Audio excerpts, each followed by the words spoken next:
Ah tiens, ils ont retrouvé le serial killer de Corée qui avait inspiré le film Memories of Murder. Ah bon? Ouais, une trentaine d'années plus tard. Il a dit qu'il comprenait pas pourquoi il avait pas été retrouvé plus tôt, alors qu'il a jamais cherché à dissimuler ses crimes. Ah putain, ces Coréens ils manquent pas d'humour, je te jure. Et il manque pas non plus de talent dans le domaine du cinéma. D'ailleurs, j'avais adoré Memories of Murder. Une dinguerie. Oula, François regarde du cinéma coréen. Je sens qu'on va se marrer. Bah quoi? C'est un cinéma de grande qualité, bien entendu que je m'y intéresse. Alors vas-y, par curiosité, cite-nous quelques films que t'as déjà vus. Bah je sais pas moi, Old Boy, The Chaser, The Man from Nowhere et plein d'autres. Et voilà, j'en étais sûr. Une fois de plus, tu veux parler de cinéma avec François et c'est toujours la même chanson. Non mais de toute façon c'est comme d'hab, le mec dit qu'il s'intéresse et tout, et à chaque fois il nous cite des films super connus. Non mais attendez les gars, on peut pas dire que la Corée inonde nos salles de cinéma non plus. Et puis je parle de films d'auteur quand même. Et donc? Parce que le mec a écrit et réalisé le film, alors c'est forcément un chef-d'œuvre? Non, c'est pas ce que je voulais dire, mais... Bah alors, je m'intéresse aux films coréens, je regarde des films de Park Chan-wook, espèce de noob va. François, sérieux. C'est bien d'aller découvrir d'autres contrées cinématographiques, et je t'y encourage d'ailleurs. Faut pas se contenter des films à la surface, faut savoir plonger et fouiller un peu, merde. Bah je veux bien moi, mais je dois regarder quoi alors? Bah, pour te mettre le pied à l'étrier, tu pourrais commencer par regarder Bodyguard. Bodyguard? Mais Kevin Costner n'est pas coréen? Ah, qu'il est marrant ce François. Rassure-moi, t'as quand même réussi à intégrer l'idée que deux films différents pouvaient tout de même avoir un titre identique. Ah oui, c'est pas faux ça. Ah bah non, il l'avait pas intégré a priori. Bon allez, dites-moi un peu plus sur ce fameux film. Donc Bodyguard, ou Django One, de son titre original, est sorti en 2020. Ah ouais, c'est récent dis donc. En tout cas, je kiffe l'affiche, ça sent un peu le gars badass et solitaire à qui vaut mieux pas chercher des noises. Ah bah c'est exactement ça hein. Bon, c'est pas un super-héros non plus, mais bref. Donc ça parle d'un homme, Han Soo-han, qui travaille dans une société de prêt privé et qui est un peu blasé de la vie suite à la mort de sa femme. Un jour, il tombe sur Ye-jin, une femme qui vient d'hériter d'un grand groupe. Mais des gangsters la menacent afin de récupérer le groupe en question, et malgré leur très grande vigilance, elle réussit à s'échapper.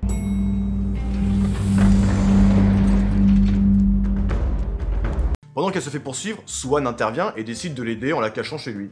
Attends, et je parie qu'il devient son bodyguard. Plus ou moins, hein, mais il garde son corps, ouais. Chez lui, quoi. Ok. En tout cas, ça tient sur un post-it votre affaire là. Ça veut dire quoi, ça? Faut absolument s'appeler Christopher Nolan pour que ça te plaise. Tu sais, François, y a pas besoin d'aller dans l'espace ou de rentrer dans des rêves pour qu'un film soit réussi. Parfois un peu de chaleur humaine, un peu de simplicité et du cœur à l'ouvrage, et la magie opère. Tout naturellement. Ouais, c'est vrai ça. Mais du coup, qui est derrière cette magie? Alors je sais pas si ça va te parler, mais c'est réalisé par Son Sang-yeon, un mec réputé dans la réalisation de clips musicaux essentiellement. On a ici affaire à son tout premier film. Et au casting, pour ne parler que des principaux, Kang Soo-chul joue Soo-han et Yoo Ye-bin joue donc Ye-jin. Le premier a une petite filmographie de 4 métrages dont un court, et la deuxième est la Miss Corée de 2013. Attendez. Un réal qui a jamais fait de film. Un acteur qui débute sa carrière et une Miss Corée? Vous avez vraiment l'intention de me faire rêver avec cette équipe de débutants? Ah ouais, t'es comme ça toi. Alors sous prétexte que les mecs ont pas un CV long comme le bras, ils ont pas le droit de faire de film, hein. Monsieur regarde que des blockbusters et on laisse crever les petits. Mais non, mais... Et mon petit bonhomme, je te signale que James Cameron, eh ben il a bien commencé par faire un film. Et toi, t'as bien commencé par essuyer un premier verre. Espèce de capitaliste, toi. Ouais, d'ailleurs c'est toujours son premier verre. Hein. Je comprends ce que tu veux dire, j'exagère, mais bon... C'est clair que ça a pas dû coûter bien cher. Non mais c'est quoi cette mentalité? Donc pour toi un film, faut absolument qu'il ait un scénario super complexe, un budget colossal et que des acteurs de renom? C'est ça ton amour du cinéma, toi? Non, mais c'est juste que ça me rassure pas forcément, quoi. Et alors? En termes de contenu, j'imagine que c'est bourré d'action. Ben, ils prennent le temps quand même de bien implanter les personnages, et au bout d'une heure, t'as toute l'action qui débarque. Ça me dérange pas, moi, quand ils font moite-moite. D'abord l'histoire, puis la baston. Et puis ça laisse le temps de bien s'attacher au héros. Il dure combien de temps le film? 1h20. Quoi? T'as que 20 minutes de baston? Non mais vous foutez de ma gueule ou quoi? Il se tape pas avant. Si, il fout 2-3 gifs par-ci par-là, mais l'essentiel du film se situe dans les 20 dernières minutes. Putain, franchement, tu sais pourquoi t'as attendu. Ouais, c'est clair. Le mec, il débarque vénère, et bam, il met des coups de poing et tout. Des fois, il y a des balayettes. Des fois, il y a des balayettes. En fait, il sait pas se battre. Bah si, mais dans le style baston de rue, tu vois. Ah ouais, c'est sympa ça. Bah bien sûr. Non mais je déconne. Oh les gars, vous me présentez un film de baston où il y a que 20 minutes de fight pendant lesquelles le mec donne des coups de poing. Sérieux, tu veux que je fasse quoi avec ça? En plus, un garde du corps c'est censé connaître les arts martiaux, non? Ben, il est pas vraiment garde du corps, vu qu'il l'a pas choisi. Bon, certes, il protège une femme, mais c'est pas non plus son métier. Et puis, il y a un German suplex quand même à la fin. Attends 1h20 pour un German suplex? J'ai une vie, moi, les mecs. Bon, écoute, François. C'est quoi que tu veux au juste? Toi, ce que t'aimes, c'est la bagarre de décérébrés qui se foutent sur la gueule sans qu'il y ait de fond? Bah non, pas forcément. Et alors? Là, il y a certes 20 minutes de baston soutenu, mais tu sais pourquoi? Parce qu'avant, on a posé des bases et fait évoluer une relation entre les deux personnages principaux. Tiens, bah parlons-en de ça. Quelle est leur véritable relation à eux deux? Bah, comme on te l'a dit tout à l'heure, Swan vient la sauver et décide de la garder chez lui pour... Et il a serre ou quoi, le coquin? Et en plus de ça, il est grave le putain. Tu sais quand même qu'une relation entre un homme et une femme ne s'arrête pas qu'au sexe. Ouais, pardon. J'ai mes démons qui ressurgissent parfois. Donc oui, il la ramène chez lui pour la protéger de ses assaillants. Mais ils font quoi alors? Comment ça? Bah, qu'est-ce qu'ils foutent pendant 1 heure de film? Ah, d'accord. Bah en fait, Swan est quelqu'un de très taiseux, donc l'attention portée sur notre héros va plus se faire sur des gestes, des attitudes. Mais bon, tu sais, on peut faire passer beaucoup d'émotions avec des non-dits, hein. Mais ça veut dire quoi, il l'aide, bordel? Bah il aide quoi, et il lui file une couette, des petits pansements pour ses bobos, il lui fait à bouffer, des trucs comme ça quoi. Ah ouais, des petits pansements, ouais. Putain, mais c'est pas Bodyguard, votre truc, c'est Super Nanny. Ah, donc t'estimes que le mec devrait juste la foutre dans son salon, lui dire de fermer sa gueule et la laisser crever de faim dans un coin. Non, pas à ce point-là, mais bon. Y a peut-être des choses plus intéressantes à montrer. Bah non, pas forcément. C'est juste que c'est une tranche de vie d'un homme meurtri qui décide d'aider une femme qui appelle au secours. Ni plus ni moins. Ouais, je sais pas. J'ai l'impression que t'essaies de me convaincre de regarder un film sur lequel t'as rien à dire.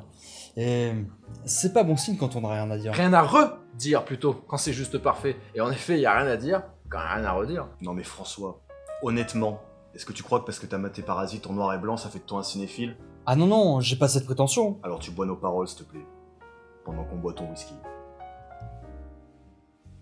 Et puis pour la réalisation, ce qui est bien, c'est qu'on reste sur quelque chose d'assez simple. Y a pas de fioriture. Ouais, tout est simple, quoi. Des gens simples, des bastons simples, des situations simples, une réelle simple. En gros, on se fait chier. Non, pas du tout. Y a juste une ligne de conduite qui est respectée. Mais c'est avec ce genre de film que tu touches le spectateur en plein cœur. Tu crées une proximité avec lui. C'est ça qui est important. Oui, vu sous cet angle. Donc voilà, François, t'as toutes les cartes en main. Et encore, on t'a pas parlé de la scène finale. Putain, ce truc de ouf. J'ai tellement envie de te la dire. Non, déconne pas, vieux. Laisse-lui le suspense. Ouais, mais elle est tellement dingue. Si, vas-y, fais-toi plaisir, ça me dérange pas, t'inquiète. Et j'imagine qu'à la fin, il se tape la meuf, non? Les vieux démons. Ouais, pardon. Du coup, la scène finale? Ben, Swan à la base, c'est juste un usurier, on est bien d'accord. Il se contente juste de protéger Yejin pour apporter un peu de raison à son existence et il se bat jusqu'au bout pour elle. Ouais, d'accord, ouais. Et ben à la fin, vu que Yejin est présidente d'un grand groupe et fait partie de l'élite en gros, ben pour ne pas laisser de côté celui qui lui est venu en aide, elle l'embauche comme garde du corps. Mais un vrai garde du corps cette fois-ci. Et c'est là que le titre du film Bodyguard prend tout son sens, vieux. Putain, mais c'est un truc de ouf. Ah putain, j'ai trop kiffé quoi. Cette seule scène justifie le visionnage du film sans déconner. Non mais tu verras François, quand tu regardes depuis le début, la scène prend tout son impact. C'est puissant. Bon, c'est vrai, je fais un peu la fine bouche depuis tout à l'heure. Mais vous êtes quand même deux à avoir été conquis par ce film, donc je vais me laisser tenter. À bon entendeur. Tiens, revais-en un autre pendant que t'y es. Et fais-le gratuit, il sera meilleur.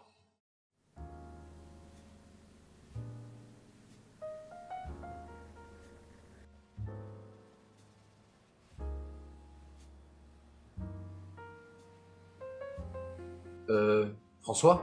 Ouais. C'est qui ce gars à côté de toi, juste? Il est pas rassurant. Ah, lui.